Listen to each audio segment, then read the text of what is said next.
A waterfall that flows like blood.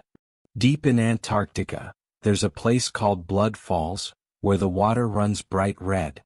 Scientists say it's because of iron-rich water coming from a hidden underground lake. But some believe it's something much darker. Some legends claim it's the blood of an ancient curse trapped beneath the ice. Whatever the truth is, one thing is certain: it looks like Antarctica is bleeding. Would you visit this eerie place?